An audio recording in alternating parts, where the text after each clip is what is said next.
Avinash institute of education में आप सभी का स्वागत है। मैं हूँ अविनाश मिश्रा।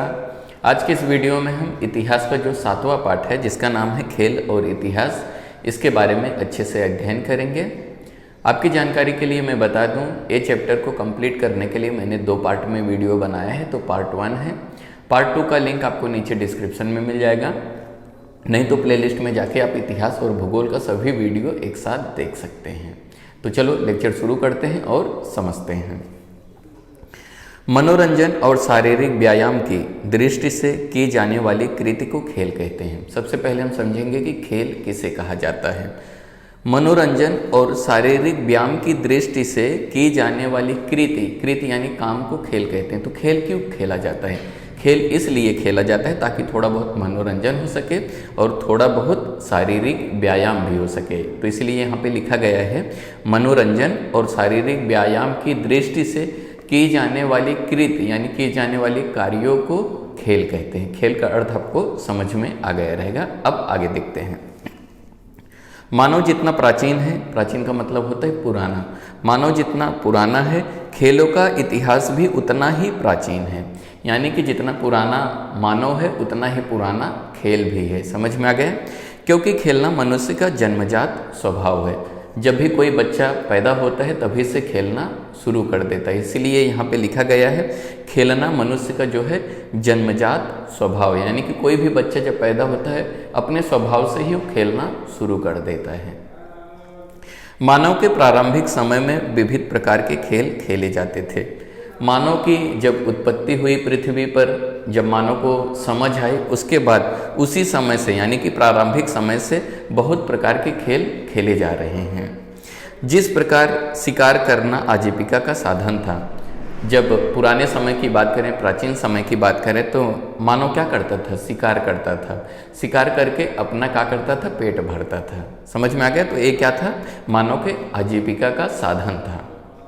उसी प्रकार वह खेल और मनोरंजन का भी हिस्सा था। शिकार करना आजीविका का भी साधन था और खेल का भी हिस्सा था। यानी कि एक मनोरंजन के तरीके से भी लोग शिकार करते थे प्राचीन काल में। समझ में आ गया? आगे समझो।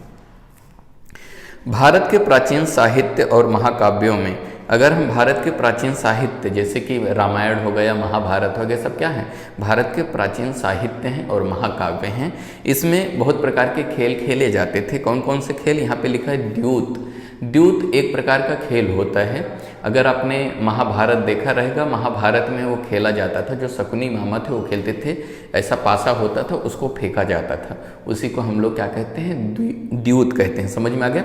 उसके बाद कुश्ती खेला जाता था। कुश्ती तो आपको मालूम ही है। रथों और घोड़ों की दौड़, उस समय के लोग क्या करते थे? रथ और घोड़ों की रेस कराते थे, दौड़ कराते थे।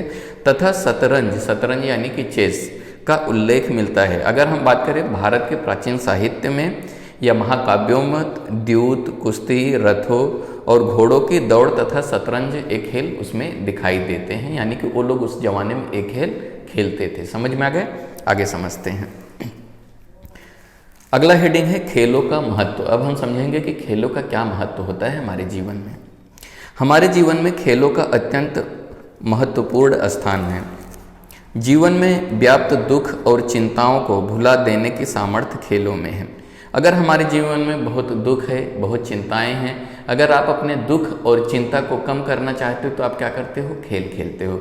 यानी खेलों का महत्व हमारे जीवन में बहुत ज़्यादा होता है, क्योंकि हमारे मन में बहुत क्या होता है? चिंताएं होती हैं, दुख होता है, तकलीफ होता है। ये सब को भुला देने के लिए हम खेल खेलते हैं, क्योंकि खेल खेलने से क्या होता है? हमारा मनोरंजन होता है। समझ में आ गए? खेल मन बहलाने और मन को ताजगी तथा स्फूर्ति से भर देने का कार्य करता है। तो खेल से क्या होता है? मन बहल जाता है और मन को ताजगी मिलती है और स्फूर्ति से भर जाती है, यानी कि ऊर्जा मिलता है शरीर को। ये सब होता है खेल खेलने से। समझ में आ गया? जिस खेल में बहुत परिश्रम और शारीरिक गतिविधियां करनी पड़ती है, उन खेलों के कारण खिलाड़ियों का व्यायाम होता है। कुछ खेलों से क्या करते हैं? बहुत ज़्यादा परिश्रम होता है। जैसे क्रिकेट हो गया, क्रिकेट में बहुत ज़्यादा परिश्रम होता है। कुश्ती हो गया, दौड़ हो गया। तो इन खेलों से क्या होता है? हमारे शारीरिक व्यायाम भी हो जाता है। समझ में आ गया? खेलों से मनोरंजन तो होता है, मनोरंजन के साथ साथ हमारा शारीरिक व्यायाम भी हो जाता है। शरीर स्वस्थ और बलिष्ठ बनने में खेलों से सहायता प्राप्त होती है। अगर आपको अपने शरीर को स्वस्थ बनाना है, बलिष्ठ यानी कि ताकतवर बनाना है, तो क्या करना पड़ेगा? आपको खेल खेलना पड़ेगा। खेल खेलने से क्या होता है? शरीर स्वस्थ और बलिष्ठ बनता है। समझ में आ गया? खेलों के कारण मानसिक धैर्य, खेलों से क्या होता है? मानसिक धैर्य होता है। मानसिक मतलब चिंता जो होती है वो कम हो जाती है। जीवटता होती है। जीवटता का मतलब उत्साह से आप भरे रहते हो, जीवन में उत्साह होता है, उसे जीवटता कहते हैं। और खिलाड़ीपन जैसे गुणों में भी वृद्धि होती है। खेलों से क्या होता है? मानसिक धैर्य आता है, जीवटता यानी कि जीवन में उत्साह आता है, और खिलाड़ीपन यानी कि आप एक अच्छे खिलाड़ी भी धीरे धीरे बन जाते हैं खेलों के माध्यम से। समझ में आ गया? आगे समझो। सामूहिक खेल खेलने से पारस्परिक सहयोग और मेलजोल की भी भावना में वृद्धि होती है।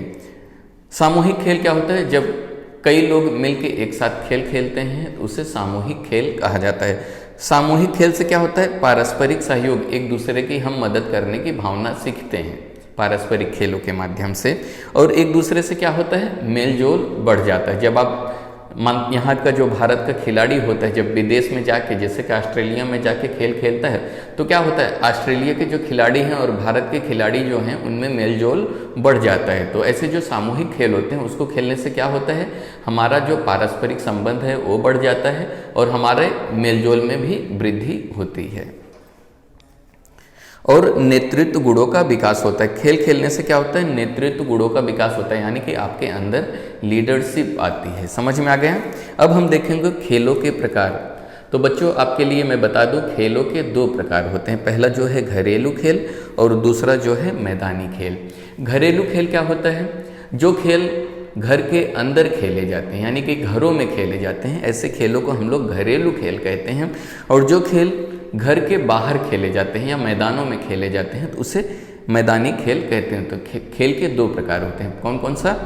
घरेलू खेल और मैदानी खेल। तो आइए देखते हैं घरेलू खेल क्या होता है। घर में अथवा किसी एक स्थान पर बैठकर खेले जाने वाले खेलों को घरेलू अथवा बैठक वाले खेल कहते हैं। यहाँ पे देखो लिखा है घर में अथवा किसी एक स्थान पर बैठकर खेले जाने वाले खेलों को घरेलू अथवा बैठक वाले खेल कहते हैं। समझ में आ गया? जैसे कि घरेलू खेल में कौन कौन से खेल खेले जाते हैं? शतरंज हो गए, शतरंज यानी कि चेस, ताश खेले जाता है, पासे वाले खेल खेले जाते हैं, कैरम खेला जाता है, कौड़ियों वाले खेल खेले जाते हैं। तो ये सब क्या खेल हैं? ये सब घरेलू खेल हैं, यानी कि घर के अंदर भी खेले जा सकते हैं, या तो एक स्थान पर बैठ के आसानी से इन खेलों को खेला जा सकता है। प्रायः लड़कियां सागर गोटे एक प्रकार का खेल या बैठक वाला खेल खेलती हैं। लड़कियां जो होती हैं सागर गोटे खेलती हैं। सागर गोटा एक प्रकार का खेल होता है जो लड़कियां खेलती हैं। कुछ पत्थरों से क्या करती हैं? जमीन पे आकृति बना देती हैं, वो खेल खेलती हैं जो कौड़ी से खेला जाता है, यानी पत्थर को लोग कौड़ी कहती हैं, जो घरों के अंदर या एक स्थान पर बैठ के खेला जाता है। ज़्यादातर खेल जो है सागर गोटा जो है या सागर गोटे ये लड़कियाँ खेलती हैं। समझ में आ गया? घर घर खेलना अथवा गुड्डा गुड्डी का खेल खेलना छोटी लड़कियों का खेल समझा गया है। तो लड़कियां जो छोटी छोटी लड़कियां होती हैं वो घर घर खेलती हैं या गुड्डी गुड्डा का खेल खेलती हैं। ये सब खेल जो होता है छोटी लड़कियों का खेल माना जाता है, परंतु उनमें घर के सभी लोग सम्मिलित हो सकते हैं। तो ये जो घर घर खेलना, गुड्डा गुड्डी का खेल खेलना, इसमें घर के पूरा सदस्य जो है वो भी मिलके एक खेल को खेल सकता है बच्चों के साथ। विशेष रूप से गुड्डा गुड़िया की शादी का खेल तो पारिवारिक आनंद का समारोह होता है। तो कभी कभी जो छोटे बच्चे होते हैं या अगर आप छोटे रहे होगे तो आपने भी गुड्डा गुड्डी का खेल खेला रहेगा। उसमें क्या किया रहेगा? गुड्डा गुड्डी का शादी कराया रहेगा, जो कि बहुत मज़ा आता है। उसमें पूरा परिवार जो है सम्मिलित हो जाता है। इस प्रकार का खेल खेलते हैं। समझ में आ गया? आइए देखते हैं मैदानी खेल क्या होता है। मैदानी खेलों में देसी और विदेशी खेल ये दो प्रकार हैं। तो यहाँ पे मैदानी खेल में दो प्रकार हैं। पहला जो होता है जो अपने देश के अंदर खेला जाता है उसे देसी खेल कहा जाता है, और जो देश के बाहर खेला जाता है या दूसरे देशों में खेला जाता है उसे विदेशी खेल कहा जाता है। समझ में आ गया? देसी खेलों में लंगड़ी खेला जाता है, आपने खेला रहेगा बचपन में, कबड्डी, अट्या पट्या वो बच्चे लोग खेलते हैं ना, अट्या पट्या, खो खो आदि खेलों का समावेश होता है। तो यहाँ पे देसी खेल में कौन कौन सा खेल है? लंगड़ी हो गया, कबड्डी हो गया, अट्या पट्या हो गया, खो खो हो गया। ये सब खेल जो हैं देसी खेल हैं। समझ में आ गया? लड़के लड़कियों के कंचे, कंचे मतलब वो गोली खेलते हैं ना, उसे कंचे कहते हैं। आपने देखा रहेगा बच्चे कंचे खेलते हैं, है ना, उसको गोटी भी कहते हैं, गोली भी कहते हैं। समझ में आ गया? गड्डी का खेल, फिर उसके बाद गुल्ली डंडा, बहुत सारे बच्चे जो गांव में रहते हैं गुल्ली डंडा का खेल खेलते हैं। चकई अथवा घिरनी चलाना, बच्चे चकई चलाते हैं ना, लट्टू टाइप नचाते हैं, उसे चकई कहते हैं, या घिरनी चलाना, ये सब बच्चों का खेल होता है। घिरनी होता है ना, ऐसे ऐसे करके हवा में उड़ा देते हैं, तो ये सब क्या है? एक खेल है जो कि मैदानी खेल है। ठीक है। लट्टू घुमाना, बच्चे लट्टू घुमाते हैं, आज भी घुमाते हैं, आपने देखा रहेगा। झिम्मा जो है, लड़कियां एक दूसरे को ताली देकर वृत्त में घूमती हुई नाचती हैं। झिम्मा जो है एक प्रकार का खेल है। लड़कियां क्या करती हैं? गोला बनाते हैं, एक दूसरे को ताली देके क्या करते हैं? डांस करते हैं। गरबा टाइप का खेल होता है जिसे झिम्मा कहा जाता है। समझ में आ गया? लंगड़ी जैसे खेल लोकप्रिय है, तो लंगड़ी भी लड़कियां बहुत ज़्यादा खेलती हैं। विदेशी मैदानी खेलों में बैडमिंटन, जो विदेशी मैदानी खेल है उसके अंतर्गत आता है बैडमिंटन, जैसा कि आपने देखा रहेगा भारत में सानिया मिर्जा खेलती हैं। ठीक है। टेबल टेनिस खेला जाता है, हॉकी खेला जाता है, क्रिकेट खेला जाता है, फुटबॉल, गोल्फ, पोलो आदि खेलों का समावेश होता है। तो विदेशी मैदानी खेलों के अंतर्गत कौन कौन से खेल खेले जाते हैं? Badminton, table tennis, hockey, cricket, football, golf, polo, ये सब खेलों का समावेश होता है। समझ में आ गया? मैदानी खेलों में धावन की दौड़ विश्व भर में लोकप्रिय है। धावन की दौड़ एक प्रकार का दौड़ होता है जिसमें क्या करते हैं? रेस लगाते हैं, लोग दौड़ते हैं। समझ में आ गया? इसमें क्या होता है? 100 मीटर से लेके 200 मीटर का मैराथन होता है। मैराथन यानी कि सब लोग एक साथ दौड़ते हैं, जो सबसे आगे रहेगा वही जीतता है। और बाधा दौड़ का समावेश होता है। बाधा दौड़ मतलब इसमें बीच बीच में रुकावटें उत्पन्न की जाती है ताकि सामने वाला दौड़ ना पाए। जैसे कि एक दीवार बना दिया जाएगा, उस दीवार पे चढ़ के आपको दौड़ना होता है। समझ में आ गया? आगे समझते हैं। शारीरिक कौशलों पर आधारित मैदानी खेलों में, अभी शारीरिक कौशलों पर आधारित यानी जिससे कि शारीरिक का व्यायाम हो, इसमें भी मैदानी खेल हैं। कौन कौन से हैं? गोला फेंक होता है, एक गोला होता है उसे फेंका जाता है। थाली फेंक, लंबी कूद और ऊंची कूद, पानी के खेलों में तैरने की स्पर्धाएं, वाटर पोलो, नौकायान स्पर्धाएं, शारीरिक व्यायाम के खेलों में मलखंब रस्सी के ऊपर खेला जाने वाला मलखंब, जिम्नास्टिक आदि का समावेश होता है। तो यहाँ पे देखो शारीरिक कौशल के लिए कौन कौन से खेल खेले जाते हैं? गोला फेंक, थाली फेंक, लंबी कूद, ऊंची कूद, पानी में तैरने के लिए स्पर्धाएं होती हैं, वाटर पोलो होती हैं, नौकायान यानी कि नाव चलाना, और शारीरिक व्यायाम के लिए जो खेल खेले जाते हैं जैसे कि मलखंब, यहाँ पे एक चित्र दिया गया है, आप देख सकते हो। एक क्या होता है? बीच में एक पाइप होता है, उसके ऊपर लोग लटकते हैं, उसे कहते हैं मलखंब। समझ में आ गया? ये सब खेलों का समावेश होता है। आगे समझते हैं। साहसिक खेल, साहसिक खेल मतलब जिसमें साहस होना चाहिए वो खेलने के लिए, वो कौन कौन से खेल हैं देखते हैं। जैसा कि है स्केटिंग, आड़ी, स्काइटिंग। इसमें क्या होता है? स्केटिंग में आपको आपके जूते के में चक्के लगे होते हैं, पहिए लगे होते हैं, उसमें चलना होता है। समझ में आ गया? आपने देखा रहेगा, उसे हम लोग क्या कहते हैं? स्केटिंग कहते हैं। फिसलने की दौड़ होती है। आइस हॉकी जो है लोकप्रिय है। कभी कभी स्केटिंग बर्फ के ऊपर भी किया जाता है। साहसिक खेल है क्योंकि इसमें गिरने का खतरा ज़्यादा रहता है। साहसिक और रोमांचक खेलों में पर्वतारोहण, पर्वतारोहण का मतलब क्या होता है? पहाड़ों के ऊपर चढ़ना या पर्वतों के ऊपर चढ़ना, इसे क्या कहा जाता है? साहसिक खेल कहा जाता है। समझ में आ गया? स्लाइडिंग जो होता है साहसिक खेल होता है। मोटरसाइकिल रेस जो होता है साहसिक खेल होता है। मोटर कार की दौड़ जो होती है, ये सब साहसिक खेल होते हैं। समझ में आ गया? आगे समझो। खेल प्रतियोगिताएं, आजकल जो होते हैं खेलों की प्रतियोगिताएं कराई जाती हैं, स्पर्धा कराई जाती हैं, उसके बारे में समझते हैं। संपूर्ण विश्व में खेल प्रतियोगिताओं को मान्यता प्रदान की गई है, यानी कि पूरे विश्व में क्या किया गया? खेलों की मान्यता दे दी गई है कि विश्व के अंतर कहीं पे भी खेल खेले जा सकते हैं। ओलंपिक खेल, एशियाई दिव्यांगों का ओलंपिक, दिव्यांगों का मतलब जैसे कि जो दिव्यांग होते हैं, जैसे कि जिनका कोई शरीर में कोई समस्या होती है, जैसे कि कोई अपंग होता है, उसे दिव्यांग कहा जाता है। समझ में आ गया? इनके भी खेल खेले जाते हैं। विश्व कप, जैसे कि क्रिकेट का एक प्रतियोगिता है जिसे विश्व कप प्रतियोगिता कहा जाता है। हॉकी होता है, दंगल होता है, शतरंज होता है। ये सब खेलों का आयोजन जो है प्रतियोगिता के रूप में किया जाता है, जो कि विश्व स्तर पर किया जाता है। यानी कि भारत के लोग जाके विदेशों में खेलते हैं, विदेशों के लोग आके भारत में खेलते हैं।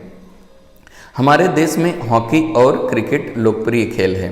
तो भारत देश का लोकप्रिय खेल कौन सा है? हॉकी और क्रिकेट। समझ में आ गया? सबसे ज़्यादा लोकप्रिय जो खेल है वो है क्रिकेट।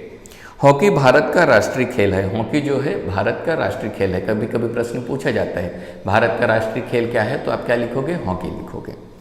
इन खेलों की प्रतियोगिताओं का आयोजन स्थानीय, नगरीय, तहसील, जिला, राज्य, राष्ट्रीय और अंतर्राष्ट्रीय स्तर पर किया जाता है। तो जो खेल हैं उनका जो प्रतियोगिता है वो स्थानीय, नगरीय, तहसील, जिला, राज्य, राष्ट्रीय और अंतर्राष्ट्रीय स्तरों पर किया जाता है। समझ में आ गया?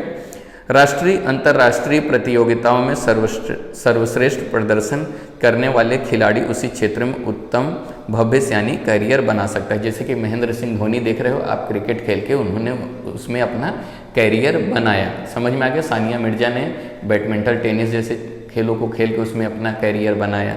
ठीक है, इस प्रकार आप कैरियर बना सकते हो। तो इसके साथ आपका पार्ट 1 खत्म हो गया। पार्ट 2 भी आपको मिल जाएगा। पार्ट 2 में हम पढ़ेंगे खेलों का अंतर्राष्ट्रीयकरण, इसके आगे से उसको समझेंगे। वीडियो कैसा लगा कमेंट करके ज़रूर बताइएगा, और अगर अभी तक इस चैनल को आपने सब्सक्राइब नहीं किया तो सब्सक्राइब कर लीजिएगा। वीडियो देखने के लिए धन्यवाद।